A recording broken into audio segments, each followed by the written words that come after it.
I show up home from work that evening, and I park my truck in the driveway.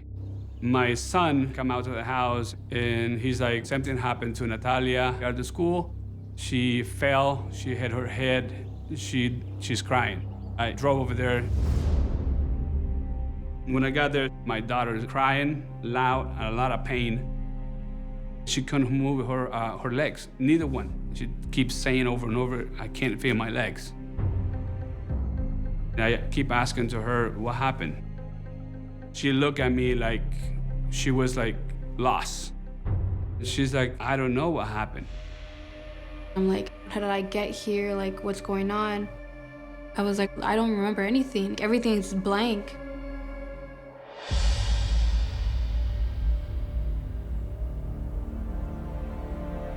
It was very clear that this girl was on the sidewalk and that a car left the roadway and struck her. We had tire track marks, impressions. A motor vehicle had went up and over the curb, straddled the sidewalk, and then eventually came back down on the traveled portion of the road.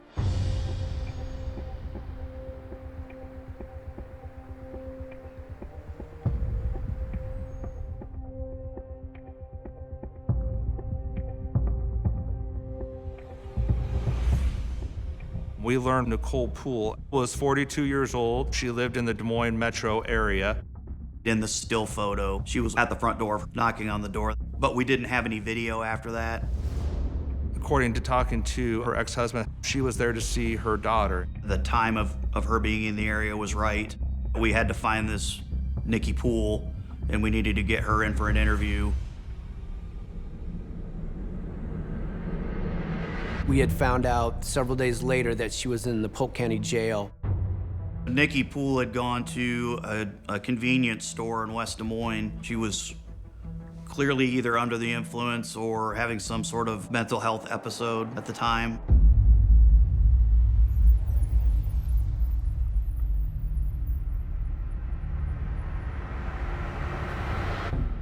Natalia thought the vehicle that ran over her, it was a dark-colored Jeep, and she thought it was a female driving the vehicle.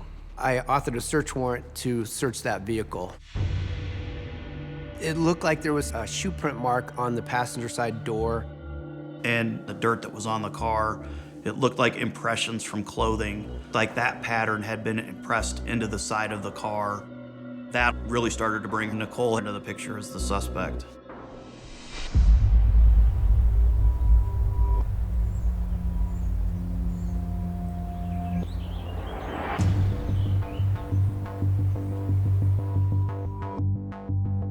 I figured Nicole Poole would not answer any of our questions. I figured she'd just sit there and say, no, I want an attorney. So we went in there with a more relaxed approach.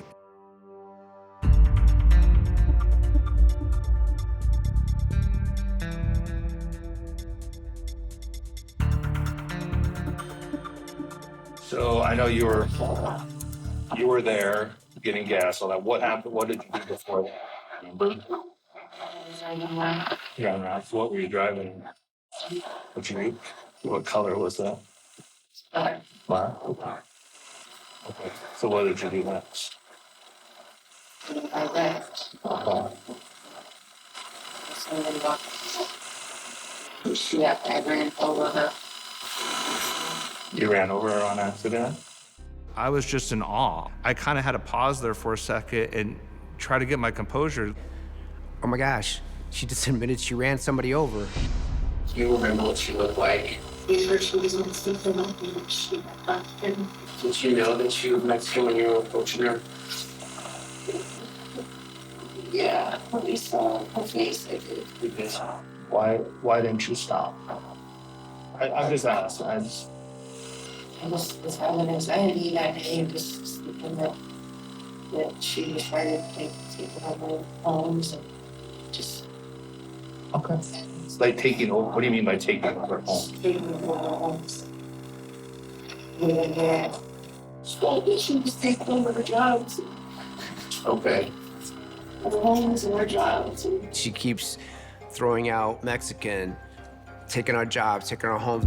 At that point, I knew it was way more serious than what I thought it was. It was a hate crime. When you went over the curb, did you accelerate? Did you step on the gas? Yeah. Did you do it because she was Hispanic? Did that happen? You did. Okay. Were you hoping that you were actually kill that person? Yes. At that time, yes, at that time. Is that right? Is that yes? When we walked out of the jail, we were both kind of in shock. Being a minority, I promise you, it hits home.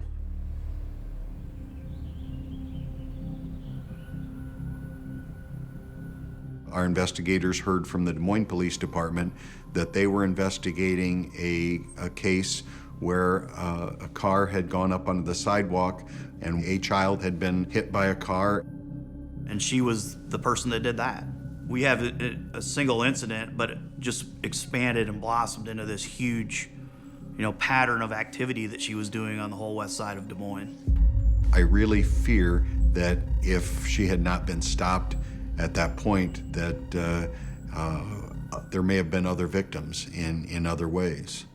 It's really disheartening to see where you can take that rage and turn that toward children who've never done anything to you, who are just walking down the sidewalk, as all of our community's kids do every day. This behavior is not acceptable anywhere, especially in Clive.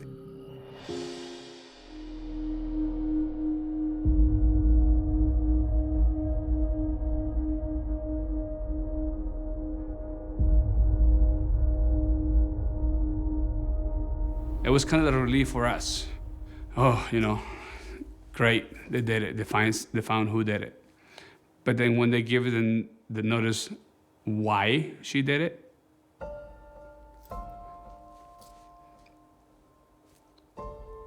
that was heartbreaking.